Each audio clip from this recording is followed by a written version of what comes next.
បងស្លាញ់អូនខ្លាំងណាស់ស្លាញ់ខ្លាំងហ្មងប៊ីប៊ីហើយបងមានតែអូនមួយទេហើយចុះអញតាំងជនទី3តាំងពីកាលហ៎អញសួរនៅសុកបងស្លាញ់អូនខ្លាំងប៉ុន្តែខ្លាចជនទី3ដែលមិនដឹងខ្លួននេះហ៎ឆាប់បកស្រាយភ្លាមឆាប់បកស្រាយមកអញចង់ដឹងហើយនិយាយថាហែងណាស្លាញ់តែអញមួយឯងក៏ប៉ុន្តែមានណានឹងចេញមកមួយទៀតថាអញជនទី3ហ៎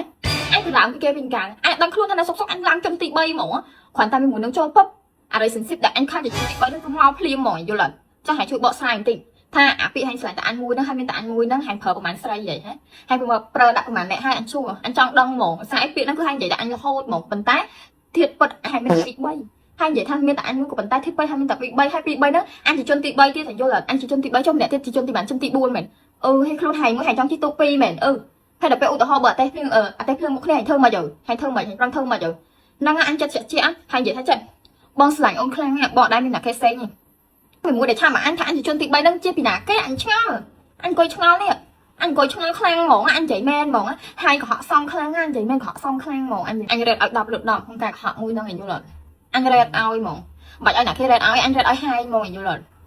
អញ្ចឹងស្រីហ្មងអីបាច់ជឿពាក្យថាបងស្លាញ់អូនបងមានតែអូនមួយហ្នឹងមិនបាច់ជឿទេមិនបាច់ជឿទេហ្មងដោយសារអីវាមិនដឹងនិយាយដាក់ពីណាគេខ្លះតែនឹងនិយាយដាក់ណាគេខ្លះក្នុងឧទាហរណ៍ដូចខ្ញុំចាក់ស្ដាយអញ្ចឹងវានិយាយ